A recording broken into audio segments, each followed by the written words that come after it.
अपनी ताकत दिखाने के हम पे बहुत सारे तरीके आते हैं। हमने ये ताकत जामा मस्जिद पे भी दिखाई है, हमने ये ताकत सतगुरु रविदास जी महाराज के जब गुरु घर टूटा उसमें भी दिखाई है, हमने ये आदत अभी 21 तारीख को भी दिखाई थी, और अगर दोबारा दिल्ली उस ताकत को देखना चाहती है देंगे एक नौकरी लेने के लिए। ये भाई आप लोगों पे प्राचा साहब जिम्मेदारी है, मैं इसके पूरे तथ्य आपको दूंगी कि किस तरीके से महिलाओं को मेंटली और सेक्सुअली एक्सप्लॉइट करके यहाँ पे नौकरियां दी जा रही हैं। तो मैं चाहती हूँ, लूट लिया इन लोगों ने आपका। ये लोग जिसे प्राचा साहब ने बताया, आपके गरीब बच्चों की, गरीब लोगों की 25,000 नौकरियां खा के बैठे सिर्फ और सिर्फ इस विश्वविद्यालय में। और अभी आरएसएस के लोग धड़ाधड़ भर्तियां करके 3,000 से ऊपर अपने लोगों को हर दिन इस यूनिवर्सिटी में आरएसएस की शाखाएं लग रही हैं। जिस जगह हम प्रोटेस्ट करते हैं ठीक 10 कदम दूर आरएसएस की शाखा लगती है। और 10-10 साल से पढ़ाते लोग दिल्ली विश्वविद्यालय में इन्होंने निकाल दिया क्योंकि उनका कोई माई बाप नहीं था इंटरव्यू में बैठा हुआ, उनके पास पैसे नहीं थे देने के लिए कि ये पुलिस को यहाँ से बाहर किया जाए। संवैधानिक तरीके से प्रोटेस्ट हो रहा हो और संविधान को आगे रख के उसकी पालना करके मान रहे हो तो ये रास्ता खुद खाली करेंगे। एसएचओ साहब, डीसीपी, एसीपी सब जाके वाइस चांसलर को बाहर लाएंगे और बताएंगे एक अपराधी को किस। मैंने इसको मना किया, मैंने मना किया कि मैं घोषणा नहीं करूंगा वरना यूनिवर्सिटी की हो जाएगी छुट्टी और धारा लग जाएगी 144 और दिल्ली में मना हो जाएगा कि भाई कुछ नहीं करना। अभी तो सिर्फ ये बताने के लिए है कि इसको देखो, असल लड़ाई उस दिन है। रितु ने कहा कि मेरे पे जानकारी है कि अपमानित होके सौदा करके बहन बेटियां यहाँ नौकरी करना चाहती, इस व्यवस्था को हम लोग डायनामाइट लगा के उड़ा देंगे। अगर किसी का दिमाग खराब हो गया है कतरा चुका के वो करके दिखाएंगे, उसको पीछे नहीं जाने देंगे। मेरा वादा वचन है। आज जेल जाना पड़े, मुकदमे लग जाए, गोली चल जाए, लाठियां चल जाए, कुछ भी हो जाए, सरफरोशी की तमन्ना अब हमारे दिल में है। देखना है जोर कितना बाजुए का दिल में है, और वक्त आने से बता देंगे तुझे आसमां हम अभी से। यहाँ पर आप देख सकते हैं काफ़ी बड़ी तादाद में जो है लोग हैं और लोग मौजूद हैं। डॉक्टर रितु के समर्थन में लोग आए हुए हैं और यहाँ पर आप देख सकते हैं चंद्रशेखर आज़ाद भी यहाँ पर आ चुके हैं। हमारी आवाज़ कभी नहीं छीन सकते। ये जो लड़ाई है और हम जो अम्बेडकरवादी हैं, कोई भी काम ऐसा नहीं करते जो कानून के दायरे से बाहर हो।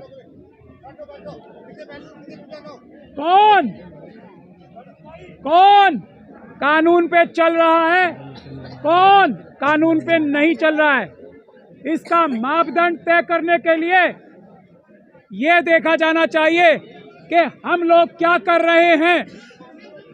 जो हम लोग कर रहे हैं वही संवैधानिक रास्ता है।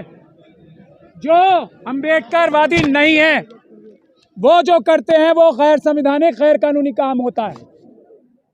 आज जो हमारी मांगे हैं क्या है, वो 25,000 से ज्यादा बैकलॉग को देना हमारे बहुजनों के टीचर्स को। दिल्ली में, सिर्फ दिल्ली यूनिवर्सिटी में ये जो डॉक्टर रितु है ना, ये इस चीज की लड़ाई लड़ रही है, अपनी एक नौकरी की नहीं लड़ रही। जय भीम। इन्हें दुनिया की किसी भी यूनिवर्सिटी में नौकरी मिल सकती है और सविता रॉय जिन्होंने इसको बाहर निकाला है उन्हें सिर्फ किसी जेल में जगह मिल सकती है क्योंकि वो क्रिमिनल हैं। चाहे प्रोफेसर लक्ष्मण यादव हो, चाहे हमारा छोटा भाई रोहित रहमुल्ला जो टॉपर था वो इनसे कहीं ज्यादा अच्छे हैं जो लोग कब्जा करके बैठे हैं। तो ये 25,000 नौकरियां जिन्होंने चुराई हैं, लूटी हैं, डकैती मारी है, वो कानून तोड़ रहे हैं या जो चोरी की है उसको पकड़वाने वाले कानून तोड़ रहे हैं, ये बात है पहली। तो हम लोग वो चोरी पकड़वाने का काम कर रहे हैं। जय भीम बोलो भाई, जय भीम। एक दूसरा जो एनएफएस है ना, सिर्फ दिल्ली यूनिवर्सिटी में नहीं है, ये 25,000 सिर्फ दिल्ली यूनिवर्सिटी का है जिसकी डॉक्टर रितु लड़ाई लड़ रही है। और ये लड़ाई पूरे देश में ले जानी है। इसके लिए हर एक अम्बेडकरवादी लड़ रहा है, अपने अपने तरीके से लड़ रहा है। लेकिन जो डॉक्टर रितु के आंदोलन ने एक काम किया है, सबकी लड़ाई को जो अलग अलग थी उसको एक करने का काम किया। यह सबसे बड़ी कामयाबी है हमारी। दूसरा, एनएफएस, जो एनएफएस करते हैं चोर बेईमान डकैत वो हैं। हम एनएफएस को खत्म कराने का काम कर रहे हैं, तो हम कानून का पालन कर रहे हैं वो। तीसरा, हर एक यूनिवर्सिटी में 25% कम से कम एजुकेशन फ्री होनी चाहिए, क्योंकि भारत का संविधान वो कहता है, हमारे देश के बजट ये कहते हैं। और उसकी संख्या, जिसकी जितनी संख्या भारी उसकी उतनी हिस्सेदारी हर एक समाजों को उस 25% में कम से कम हिस्सा मिलना चाहिए। ना सिर्फ पढ़ाई का खर्चा, रहने सहने खाने पीने का खर्चा, ये 3 मांगे हैं हमारी। ये सब चोरियां हैं जो हम पकड़ रहे हैं, जो आज़ादी के बाद से सब चुराई गई। हम लोग जो यहाँ मौजूद हैं आज, ये बात साफ हो गई ना, हम लॉ अबेडिंग सिटीजन्स हैं और चोर वो हैं जो तालों में बैठे हैं। तो हम लोग यहाँ आए हैं, उससे पहले कितनी बार आए, कभी कुछ कानून तोड़ा गया? नहीं। हमारी आज की मांग क्या है? पहली, कि हम सबको वाइस चांसलर साहब के ऑफिस में जाने दिया जाए। हम पीसफुल लोग हैं, हम सिर्फ पूरी दुनिया के सामने, ईमानदार पत्रकारों के सामने पूरी दुनिया को दिखाएंगे कि ये वाइस चांसलर, ये प्रॉक्टर, ये रजिस्ट्रार और यहाँ के प्रिंसिपल चोर हैं, बेईमान हैं, लुच्चे हैं, लफंगे। हम कानून नहीं तोड़ेंगे, ये पुलिस भी जानती है और ये वो भी जानते हैं, लेकिन हमारा सामना करने को तैयार नहीं है। तो पहली हमारी मांग ये है कि हमें वाइस चांसलर साहब के पास सब लोगों को ले जाया जाए।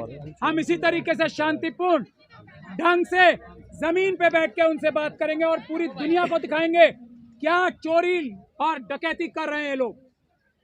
कोई गलत बात है इसमें बता दो। बिल्कुल सही।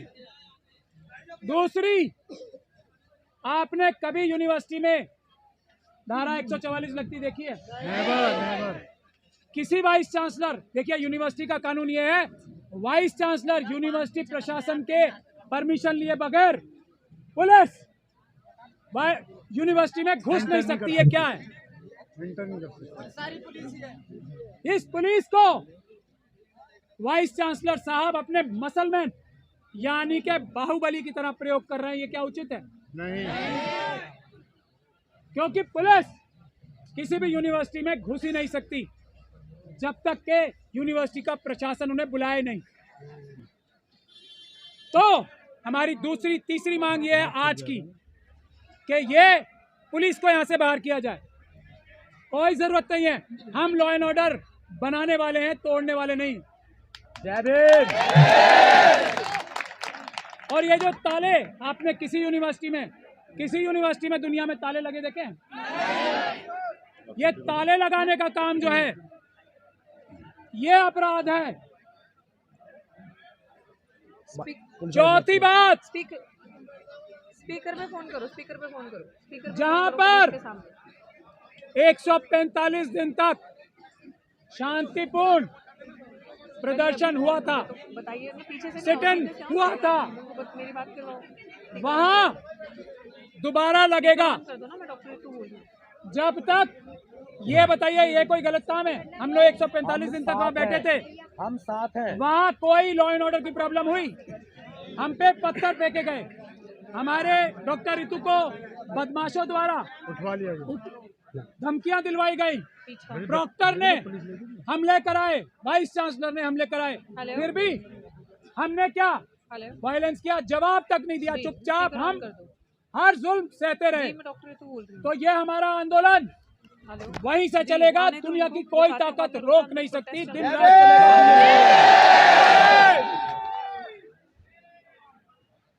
अगर इनमें से कोई भी मांग हमारी गैर कानूनी है तो हमें कोई भी आके यहाँ बताए, और अगर नहीं बता सकता तो हमें रोक भी नहीं सकता। ऐसा मेरा निवेदन है आप सब लोगों से।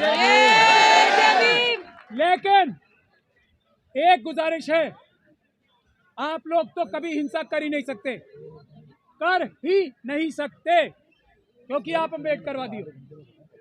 ये बात हमें सही तरह पता है, पूरी दुनिया को पता है। जो आरएसएस के लोग हिंसा करेंगे या करते हैं, उनकी भी भड़कावे में आपको नहीं आना है।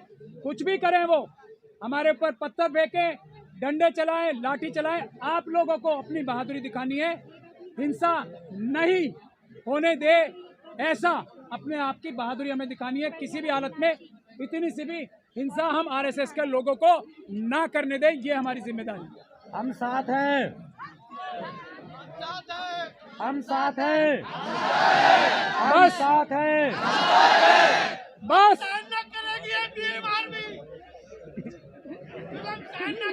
बहुत अच्छे। नहीं करेंगे, नहीं करेंगे। बाबा साहब ने कहा था, बाबा साहब ने कहा था, 1000 तलवारों से ज्यादा ताकतवर एक कलम है, वो संविधान।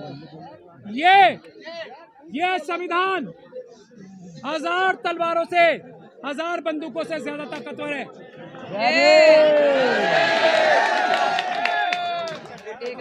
बस मुझे यही निवेदन करना था। आप डॉक्टर रितु को सुने, और पुलिस के लोगों से मेरा आग्रह है, अगर पुलिस के कर्मचारी हमें सुन रहे हो तो जो प्रोटेस्ट में शामिल होने वाले साथी आ रहे हैं उनको रोका ना जाए। मैं जाऊं क्या? उनको इसलिए ना रोका जाए क्योंकि हम वीडियो कॉल करा पुलिस सरकार के लोगों की चालों से अवगत हैं। मैं पुनः आग्रह करूंगा, हमारा जो आज का प्रोटेस्ट है पूर्ण रूप से संवैधानिक है और हम संविधान को मानने वाले लोग हैं, लेकिन जानबूझ के हमारे साथियों को रोक के इस तरह का माहौल बनाने का अगर पुलिस प्रयास करेगी तो ये अच्छा नहीं है। इसलिए मेरी पुलिस के साथियों से आग्रह है कि चारों गेटों से जो भी हमारे साथी आना चाहते हैं, वहां हमारी बहनें भी हैं। ऐसी भी खबर मिल रही है कि उन बहनों से बदतमीजी हो रही है, ये हम स्वीकार नहीं करेंगे। इसलिए मेरा आग्रह है कि उन बच्चों को आने दिया जाए, उनको रोका ना जाए। अब मैं आग्रह करूंगा हमारी नेता छोटी बहन रितु से कि वो अपनी बात रखें। जय भीम, जय जय जय जय जय भीम। सबसे पहले जितने पुलिस के साथी के पीछे खड़े हैं, हमने 145 दिन धरना किया और बिल्कुल लॉ एंड ऑर्डर मेंटेन करके किया। ये एसएचओ साहब सुन लो, कोई भी साथी हमारा रुकना नहीं चाहिए। और जैसे भाई ने भी कहा कि अगर कोई किसी महिला के साथ बदतमीजी कर रहा है और अगर आपने महिलाओं को वहां रोक के रखा है तो इसका नतीजा भुगतने के लिए फिर आप तैयार रहना, ये आपको देखना पड़ेगा। लॉ एंड ऑर्डर आप तोड़ रहे हो, हम नहीं। ये चीज मैं बार बार बता दूं। दूसरा साथियों, बड़ी इंपॉर्टेंट बात, जैसे प्राचा साहब ने कहा, हम लोग संविधान को मानने वाले हैं, संविधान की हिफाजत करने वाले हैं। हम लोग कानून को कभी हाथ में नहीं लेंगे, ना तोड़ेंगे। तो अब ये चीज देखना कि आपके बीच में बहुत सारे वाइस चांसलर ने, आरएसएस वालों ने अपने दलाल छोड़े होंगे जो अराजक तत्व पीस को भंग करेंगे। आप सबको उस चीज को मेंटेन करके चलना है, वो अपना काम करेंगे, हमें अपनी मंजिल को क्लियर रखना है। क्यों जरूरी है? सब कुछ लूट लिया इन लोगों ने आपका। ये लोग, जैसे प्राचा साहब ने बताया, आपके गरीब बच्चों की, गरीब लोगों की 25,000 नौकरियां खा के बैठे सिर्फ और सिर्फ इस विश्वविद्यालय में। और अभी आरएसएस के लोग धड़ाधड़ भर्तियां करके 3,000 से ऊपर अपने लोगों को, अपने लोग जो गुलाम दलित भी, जिनमें से हमारे समाज के लोग भी, और कुछ ऐसी चीजें सामने आई हैं, फर्जी SC ST OBC के सर्टिफिकेट बनाकर उनको नौकरियां दी हैं। ये लड़ाई अब हमारे मान सम्मान की है, अब समझौता नहीं होगा। ये पहली बार दिल्ली विश्वविद्यालय में ऐसा नीली क्रांति का इनकलाब आया, फैसला आपको करना है, ये और कहीं नहीं है। इस यूनिवर्सिटी का हर दिन इस यूनिवर्सिटी का भगवाकरण हो रहा है। हर दिन इस यूनिवर्सिटी में शाखाएं लग रही हैं, हर दिन इस यूनिवर्सिटी में आरएसएस की शाखाएं लग रही हैं। जिस जगह हम प्रोटेस्ट करते हैं, ठीक 10 कदम दूर आरएसएस की शाखा लगती है। और यही पुलिस कर्मी जो खाकी के अंदर भगवा पहनकर उन लोगों को कुछ नहीं कहते और हम लोगों को रोका जाता है यूनिवर्सिटी के अंदर जाने से, यूनिवर्सिटी में अपनी बात रखने से, हक की लड़ाई, सम्मान की लड़ाई लड़ने से। एक अपराधी आप सबके सामने, सविता रॉय, अभी भी अपनी कुर्सी पे कार्यरत है। आप समझ सकते हैं, इसी अमित शाह पुलिस ने चार्जशीट जमा किया उस अपराधी पे। तो आज मैं अपने साथियों से, भाई चंद्रशेखर आजाद से, एडवोकेट महमूद प्राचा जी, जिनकी वजह से आज ये लड़ाई हम इतने मजबूती से लड़ पा रहे हैं, जिन्होंने हमें लड़ना सिखाया, झुकना नहीं सिखाया। बाकी मेरे भाई अभिषेक जाटव जी, भाई सतपाल जी, सब यहाँ पे हैं। माफ करना अगर किसी का नाम नहीं ले पा रही हूँ, भूल गई। सब ये जो क्रांति अभी यहाँ होने जा रही है साथियों, याद रखना, पहले दिन कहा था सर पे कफन बांध के आए हैं, सफेद नहीं नीला। वापसी का रास्ता हमने नहीं देखा। अब आर पार की बात है। हमारे हाथ में संविधान है। इन लोगों ने, आपके जो शरीफ लोग, शायद उनकी आवाज मेरे जितनी बुलंद नहीं होगी, शायद उनकी आवाज मेरे जितनी ताकतवर नहीं होगी, पता नहीं क्या मजबूरी होगी उनकी कि अगर 10 लोगों का परिवार है तो एक इंसान कमाने खाने वाला है। उन लोगों की थाली से निवाला छीना इन लोगों ने। 22-22 साल, 15-15 साल, 10-10 साल से पढ़ाते लोग दिल्ली विश्वविद्यालय में इन्होंने निकाल दिया क्योंकि उनका कोई माई बाप नहीं था इंटरव्यू में बैठा हुआ, उनके पास पैसे नहीं थे देने के लिए। और एक बड़ी खबर पूरे सबूतों के साथ मैं आपको बताती हूँ भाई, आपके भी संज्ञान में ला रही हूँ। एक रामजस कॉलेज, इस लाल बत्ती पे रामजस कॉलेज में चेयरमैन के साथ सेटिंग करके सब सबूत है हमारे पास। वो काम हम नहीं कर सकते। हमारे बाबा साहब ने बोला है संघर्ष करो, शिक्षित बनो, पढ़ो लिखो। हम नहीं किसी को फोन कॉल आधी रात को 1800 फोन कॉल करके और हम नौकरी लें, हमारे अंदर वो चीजें नहीं है। हम गुलामी नहीं करेंगे, हम अपने कैरेक्टर से समझौता नहीं करेंगे। लेकिन यहाँ पे इस तरीके से नौकरियां दी जा रही हैं, इस तरीके से पैसे से और महिलाओं के मान सम्मान से खेलकर, और हमारे मान सम्मान की लड़ाई हम लड़ेंगे। हम अपनी किसी भी बहन को ऐसा गंदा काम करने के लिए मजबूर नहीं होने देंगे एक नौकरी लेने के लिए। ये भाई आप लोगों पे प्राचा साहब जिम्मेदारी है, मैं इसके पूरे तथ्य आपको दूंगी कि किस तरीके से महिलाओं को मेंटली और सेक्सुअली एक्सप्लॉइट करके यहाँ पे नौकरियां दी जा रही हैं। तो मैं चाहती हूँ, अरे रुक जाओ रे, रुक जाओ, थोड़ी देर रुक जाओ। ये नहीं ये चीज आपको समझने की जरूरत है कि आपकी बहन बेटी की जहां बात आती है उसके ऊपर हम कुछ नहीं समझेंगे, क्योंकि बाबा साहब ने एक ही चीज कही थी कि मैं उस समाज की तरक्की तब समझूंगा उस समाज की महिलाओं ने कितनी तरक्की की है। और आज अगर महिलाओं ने ये बेड़ा उठाया है तो मैं कहती हूँ कि मजबूरी है सबकी, जितने भी हमारे समाज के पुरुष हैं, भाई हैं, कि साथ कंधे से कंधा मिला के आगे आकर देना है। और आज जब तक वाइस चांसलर को यही पुलिस वाले बाहर नहीं लेकर आते, और ये पुलिस का फर्ज बनता है कि जहां पे संवैधानिक तरीके से प्रोटेस्ट हो रहा हो और संविधान को आगे रख के उसकी पालना करके मान रहे हो, तो ये रास्ता खुद खाली करेंगे। एसएचओ साहब, डीसीपी, एसीपी सब जाके वाइस चांसलर को बाहर लाएंगे और बताएंगे एक अपराधी को किस तरीके से इन्होंने अभी तक कुर्सी पे कार्यरत रखा हुआ है। यही आप सबसे कहूंगी, पीस को मेंटेन करके रखना है और हम इसी दरवाजे से अंदर जाएंगे। 4 नंबर गेट पे बंद ताले, भाई ताले बंद है हमारे लिए, प्राचा साहब ताले बंद है वहां पे हमारे लिए, समझ लीजिए आप। वो ताले हमें देख के बंद होते हैं। जब साथी आशुतोष या मेरे जैसे लोग जब वहां पहुंचते हैं विश्वविद्यालयों में तो वो ताले लगा दिए जाते हैं। मतलब हम नहीं जा सकते अंदर विश्वविद्यालयों की। ये हालत है दलित आदिवासी की। अगर मैं दलाल बन जाऊं, मैं गुलाम बन जाऊं, अपनी आवाज बंद कर दूं तो 1 मिनट में सब कुछ मेरे लिए भी आ जाएगा। लेकिन समझौता नहीं चाहिए। तुम नहीं खरीद सकते पैसे से मुझे कि 1 लाख की नौकरी का लालच दोगे। नौकरी नहीं, न्याय चाहिए। नौकरी नहीं, न्याय चाहिए। और इनकी औकात क्या है हमें नौकरी देने की? ये लोग हमें एनएफएस करते हैं, नॉट फाउंड सूटेबल। खुद उस कुर्सी पे बैठने के लायक नहीं है ये, अगर इनका कोई गॉडफादर ना हो इंटरव्यू में। तो हम सब इस लड़ाई को मजबूती से मिलकर लड़ेंगे। और अभी जैसे मंच, सम्मानित मंच से आपको आदेश आएगा, उस आदेश की आपको पालना करनी है। और आपके लीडर्स आगे रहेंगे और हम सब उन्हें फॉलो करेंगे, इवन इंक्लूडिंग मी। हम सब उन्हें फॉलो करके अंदर जाएंगे। करो, मैं तो इससे कहूंगा, सार्वजनिक रूप से कहूंगा कि ऐसी धारदार आवाज को पार्लियामेंट में होना चाहिए। जो बात वो सड़क से इतनी मजबूरी उठा सकते अगर पार्लियामेंट में होगी तो शायद जवाब देना मोदी जी को भी और उनके चमचों को भी भारी पड़ जाएगा, ऐसा मुझे लगता है। मैं उनकी हर बात से सहमत हूँ, हर मांग से सहमत हूँ। इनकी एक बात से असहमत हूँ। इन्होंने कहा कि हम जमीन पे बैठ के उनसे बात करेंगे। हम नहीं बैठेंगे जमीन पे, हम बैठेंगे कुर्सी पे। वो बैठेंगे, बैठने का अधिकार इस संविधान ने हमें दिया है, क्योंकि ये वकील है, अनुशासित है, इसलिए हमें कोशिश करते हैं कि हमारे आंदोलन को कोई परेशानी ना हो। ये सच है, आंदोलन को कुचलने के लिए सरकार तरह तरह के हथकंडे अपनाएगी, लेकिन याद रखो ये भी रोटी खाते हैं, हम भी रोटी खाते हैं। हम किसी भी कीमत पे अपने आंदोलन को पीछे हटने नहीं देंगे। दूसरी बात, मैंने एक मांग की थी कि जो लोग सड़क पे हैं उनको आने दिया जाए। मेरा ऐसा विश्वास है कि हमारी बात को सुना गया होगा। अब हम जो आगे की हमारी तैयारी है, हम लोग उस पर चलेंगे। और फिर आपसे कह रहा हूं, एक दिन में कोई लड़ाई नहीं जीती जाती, कोई लड़ाई नहीं। अभी तो आप ये चाहते हो कि वो गिरफ्तार हो जाए, अभी तो उनको सजा मिलेगी। अभी लड़ाई बहुत लंबी है। हमारे लोग एक बार में सोच लेते हैं कि लड़ाई खत्म हो गई।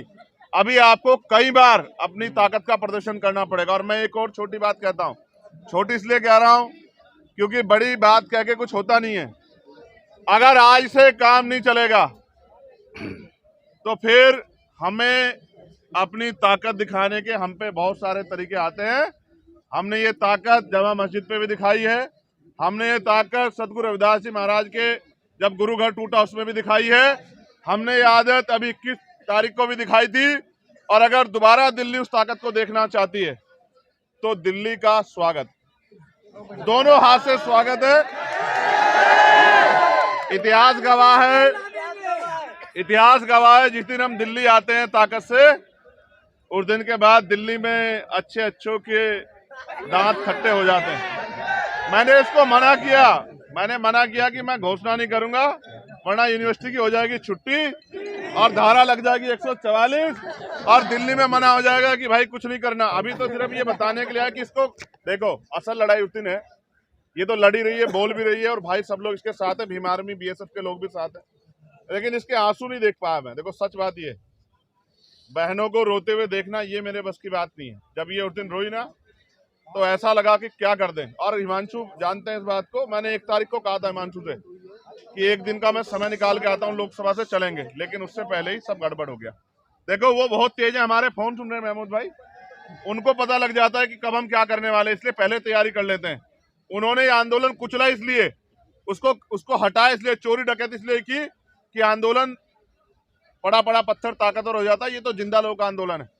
तो मेरा विश्वास है कि आंदोलन वहीं चलेगा, पूरे जोर शोर से चलेगा और आंदोलन जीतेगा भी, क्योंकि सबसे बड़ी ताकत हमारे पास संविधान है। इस संविधान के जरिए हम उनको सजा भी कराएंगे और जो 25,000 वैकेंसियां बैकलॉग बाकी है उसको पूरा भी कराएंगे। और यूनिवर्सिटियों में जो एक और बात बताई तथ्यों के साथ, रितु ने कहा कि मेरे पे जानकारी है कि अपमानित होके सौदा करके बहन बेटियां यहाँ नौकरी करना चाहती, इस व्यवस्था को हम लोग डायनामाइट लगा के उड़ा देंगे अगर किसी का दिमाग खराब हो गया। हम दिखावे के लिए नहीं करते हैं कि हम बहन बेटियों का सम्मान करते हैं। हम भाजपा आरएसएस के लोग की तरह नहीं है, हम सम्मान दिल से करते हैं और करते रहेंगे। और हमें तो बाबा साहब अम्बेडकर ने यह शिक्षा दी है कि किसी भी समाज की तरक्की उस समाज में रहने वाली महिलाओं की तरक्की से मैं मापता हूँ कि उस समाज की, उस प्रदेश की, देश की कितनी तरक्की हुई है। इसलिए अब जो आदेश होगा, जो लोग लीड कर रहे हैं, आज मैं आके कहूँ कि मेरे हिसाब से करो, ये मेरी आदत नहीं है। मैं रितु से कहूंगा जो आज वो कहेगी, हम अपनी खून का एक कतरा चुका के वो करके दिखाएंगे, उसको पीछे नहीं जाने देंगे, मेरा वादा वचन है। आज जेल जाना पड़े, मुकदमे लग जाए, गोली चल जाए, लाठियां चल जाए, कुछ भी हो जाए, दम है तेरे दमन में कितना, देख लिया है देखेंगे। दम है तेरे दमन में कितना, देख लिया है देखेंगे। सरफरोशी की तमन्ना अब हमारे दिल में है, देखना है जोर कितना बाजुए का दिल में है। और वक्त आने पे बता देंगे तुझे आसमां, हम अभी से क्या बताएं क्या हमारे दिल में है। दिल में जिस दिन ताकत होगी दिल में क्या है वो तो बताएंगे, करके दिखाएंगे, लेकिन अभी तो लड़ेंगे। नहीं नहीं, एक मिनट को एक आग्रह है, आंदोलन तब कामयाब होता है जब वो अनुशासित होता है। आगे चलेंगी बहनें, कौन चलेगा आगे? और बहनों से 3 फीट की दूरी बना के चलेंगे हम लोग। अगर कोई शक्ल दिखाने, फोटो खिंचवाने, माइक के आगे खड़ा होने आया है अलग बात है, अगर कोई मदद करने आया है तो फिर अनुशासन में चलना। ऐसा नहीं कि भाग भाग के आगे जाओ। वो इस बात से आइडिया लगा लेंगे कि ये जिम्मेदार लोग नहीं है। जिम्मेदार बनो, नहीं बनोगे कुचले जाओगे। एक एक करके सबका नंबर आएगा। इसलिए धन्यवाद और आपसे आग्रह कि जैसा ऋतु आदेश करेगी, हमारे दोनों लीडर महेश भाई, हिमांशु जी और नरेंद्र भिकूराम जैन साहब, ये तीनों हमें गाइड करेंगे। हम इनके हिसाब से ऋतु की बात के साथ आगे बढ़ेंगे। धन्यवाद। ये सभी लोग अंदर जाने की कोशिश कर रहे हैं क्योंकि यहाँ पे बैरिकेडिंग लगाकर के लिए रास्ता रोक दिया गया है।